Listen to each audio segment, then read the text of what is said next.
Does your smartphone spy on you? The answer is actually a little bit more nuanced than you might think. So let's talk about what you can do to help preserve your privacy.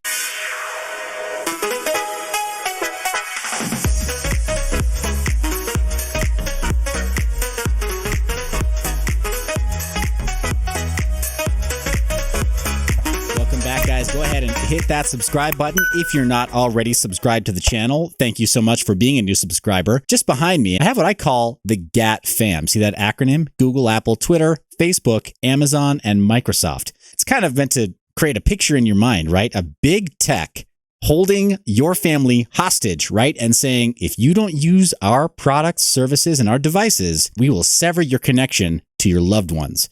It's kind of messed up what they do, making you think that you have to use the latest phone or you have to use the latest video chat software that they offer within their closed ecosystem, and then force your family and friends to buy the same kinds of phones so they can use the same kinds of applications as well.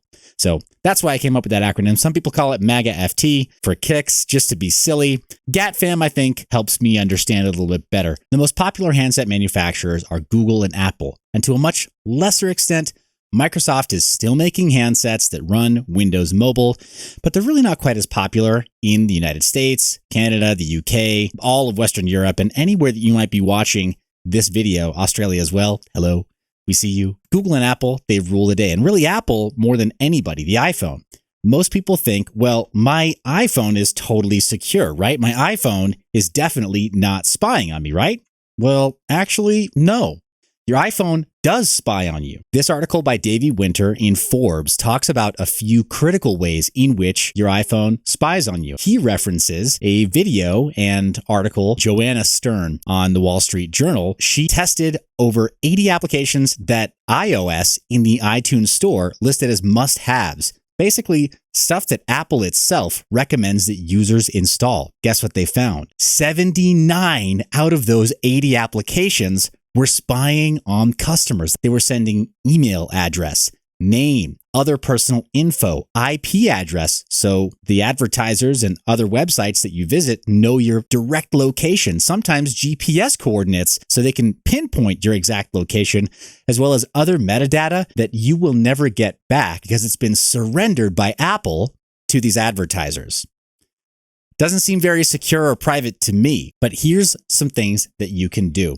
So data collection, it's being fueled, of course, by advertising dollars, advertising economy, and Facebook is very complicit in this as well. But Apple doesn't stop them. And having an iPhone doesn't stop Facebook and other advertisers, large data aggregators, from getting your info. Just wanted to put that one to rest. Now let's talk about Google, and I will talk about a couple of other things as well. I'm going to open that up. This is my own little tree of the Apple ecosystem. We'll talk about the Google ecosystem briefly as well. So here's some of that nuance I was telling you is involved in the answer of if your phone is spying on you. Apple has a software and a hardware ecosystem. I put iOS kind of lumped into their hardware ecosystem because you can't really use iOS without having Apple hardware, if that makes sense. They really are a hardware company. They're trying to sell you handsets, iPads, laptops, desktops to a lesser extent, set-top boxes for your TV, right? Apple TV. And in the future, who knows, maybe cars too. But they're trying to sell you hardware and getting you to upgrade as often as possible. The software is a freebie, and we'll talk about why free isn't really without cost.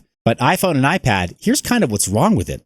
It's closed source. Now, what does that even mean? That means that third parties and developers, people who want to be able to look at the code base itself to check for vulnerabilities and see if something's wrong, they're locked out.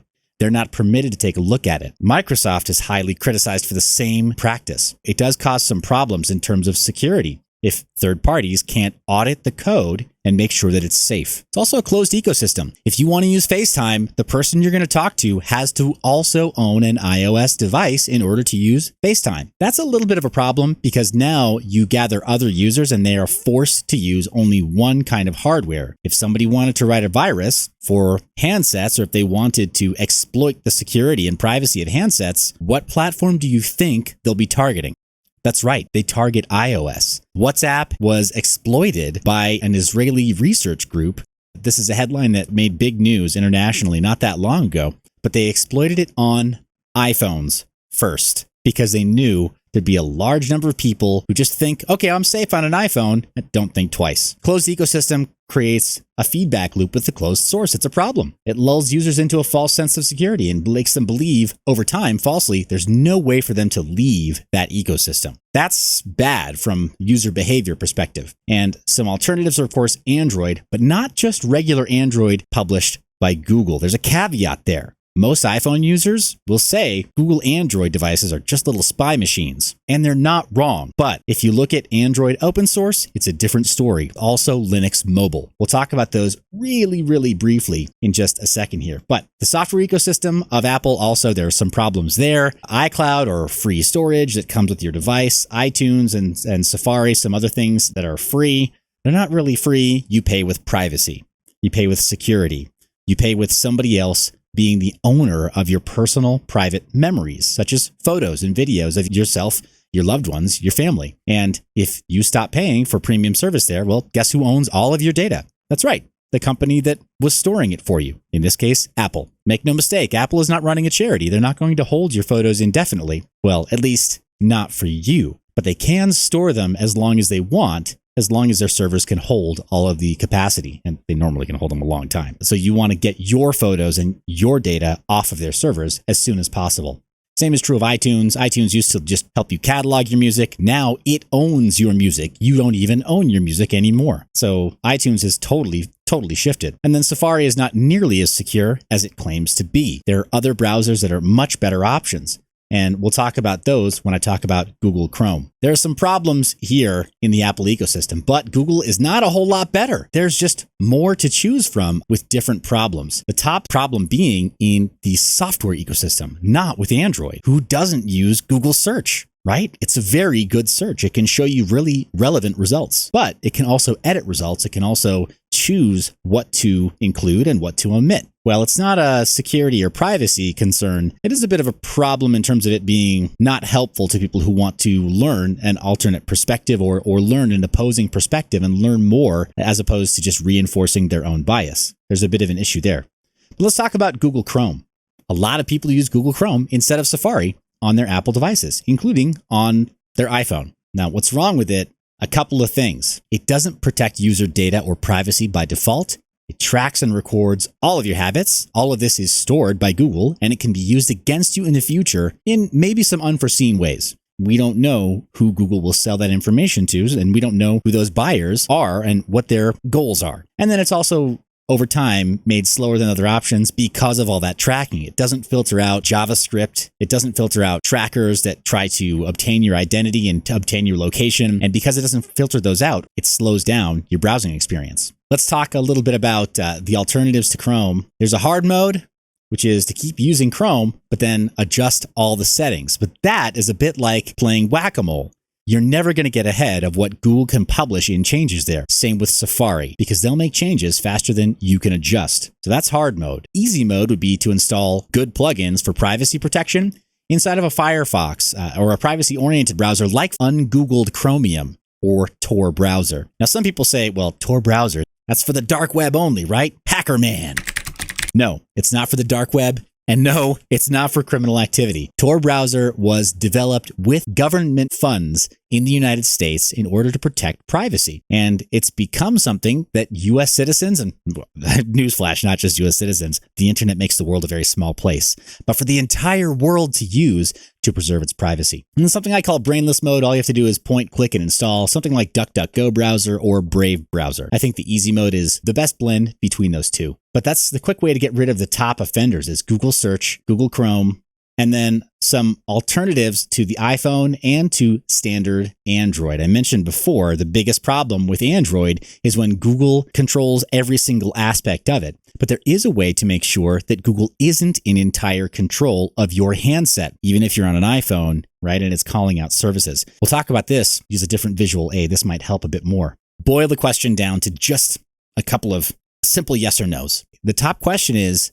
your operating system made by Apple, Google, or Microsoft? Because if it is, you have some considerations. Yes, then you have to ask, do your apps need to use Google services like Maps, Search, or push notifications? And to be clear, When I say, does it use Google services for maps, I'm talking about applications like Uber or Lyft, like Waze, which is totally owned by Google and doesn't work without Google Play services. Newsflash, if you answered yes to both of those questions, your phone is spying on you all of the time. The next question is the operating system made by open source volunteers? And it helps for us to look at this map again. Under Android, some of the alternatives, and I mentioned it before with iPhone, unlocked bootloader devices, and of course the Android open source platform. What is the Android open source platform, or AOSP for short? It's the open source code that Google has donated to the community that has then been checked, double checked, triple checked, checked 10, 15, 100 times over by independent volunteers all around the world to make sure that Google does not have a backdoor, so to speak, inside of that code. And users can opt into using Google services,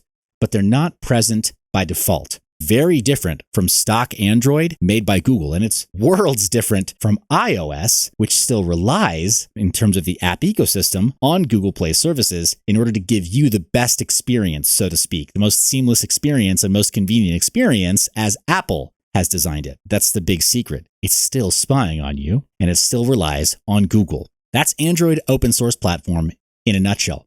Yes, there are Linux mobile devices right now. I don't think they're quite there yet. You can look up reviews on YouTube and in other places, and there will be reviewers who have these early handsets. But I remember when some of the first versions of Linux mobile were being announced years ago, and they still run on the same devices they were designed to run on 5, almost 6 years ago. They're still just designed for those devices.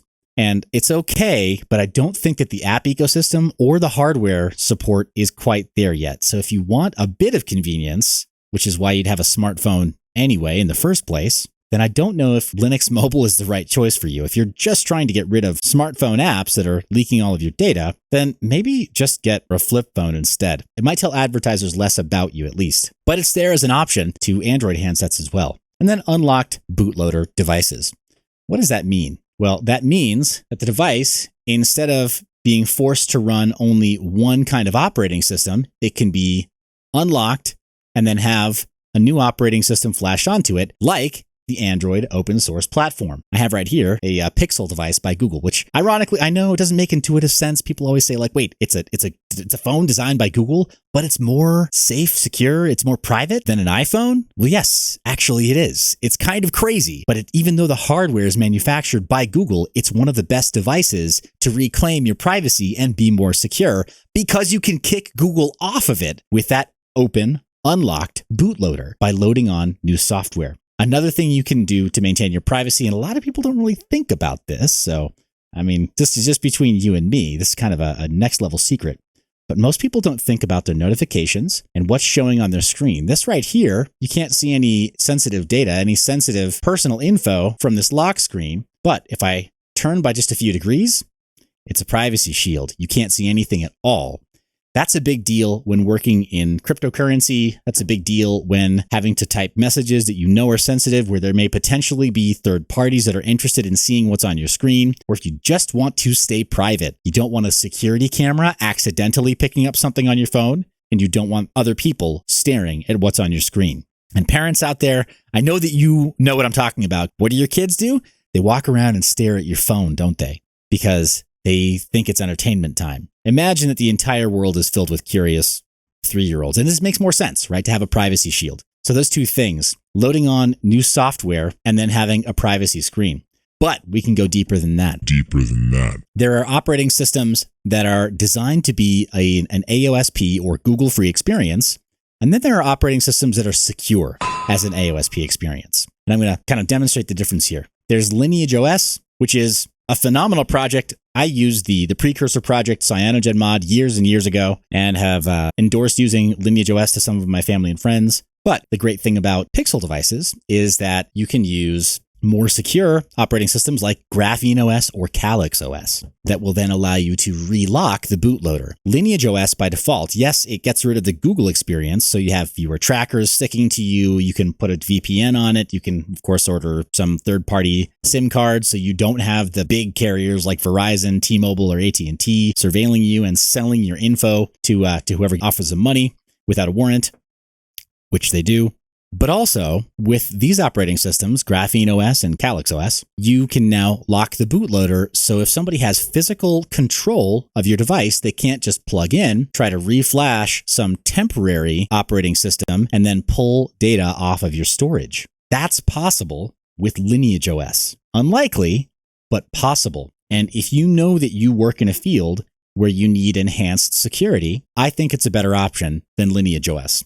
Even though Lineage OS runs on a variety of devices, a lot of Motorola devices, which are really great, I like the Pixel device and I like the added security of these operating systems. Let's talk a little bit about app ecosystems as well. So if you're not going to use standard Google and you're trying to get rid of the Google Play services because then your phone is spying on you all the time, well, how do you get your phone to spy on you less of the time or maybe not spy on you at all? Well, the only way to do that is with open source applications that are entirely Google free. I know you're waiting for it. You're waiting for me to pull the rug out from under you and say, hey, you got to be a little less comfortable. But that's not what I'm going to say. You just have to try something new. You can still have a bit of creature comfort and the convenience of using smartphones and smart devices, but you have to reorient your thinking. Instead of using, for example, YouTube, you can use something called NewPipe. Simply an application that takes all of the front page of YouTube and then presents it in a way that allows you to quickly scroll through. I've got a saved playlist right there and play it without a Google ID. So you can have saved playlists, you can have favorite videos, and you don't have to surrender your identity and your watch history to Google while you use YouTube. App stores, you might be wondering, okay, if I'm not using the Google Play Store, how am I getting applications? Am I like getting them from some hacker pirate site? Well, no, you're using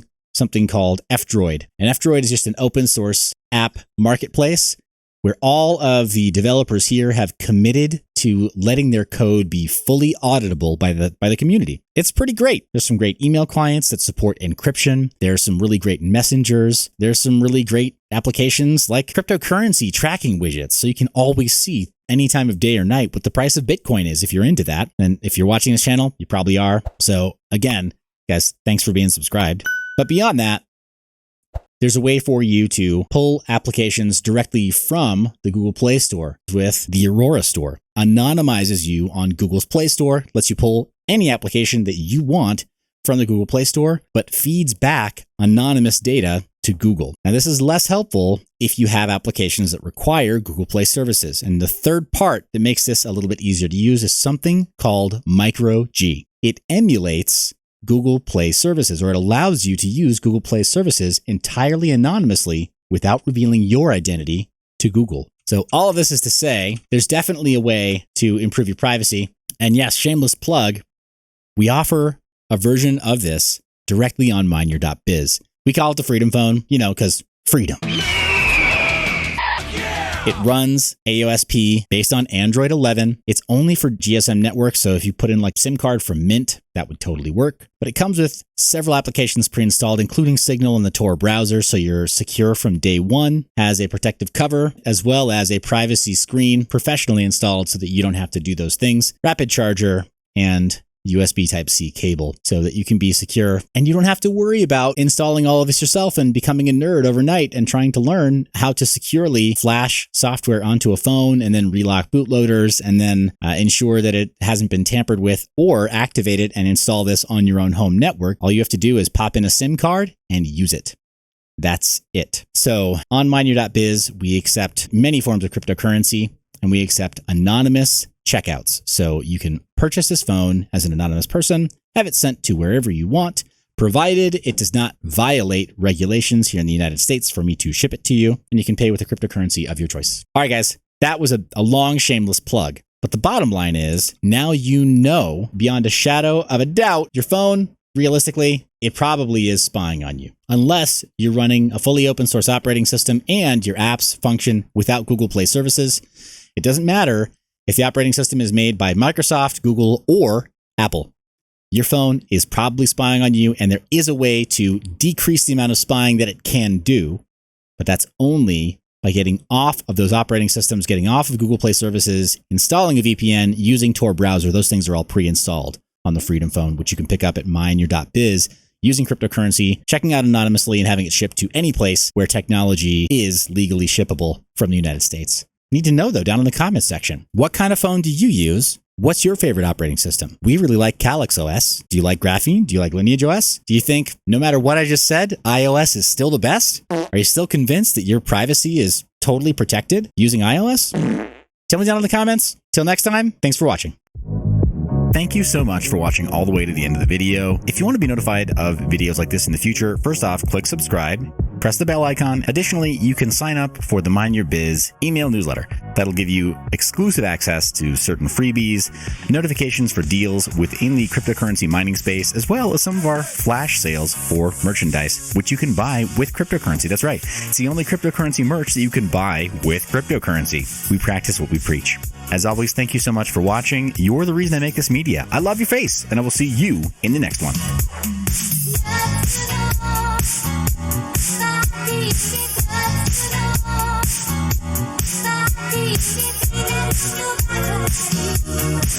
It's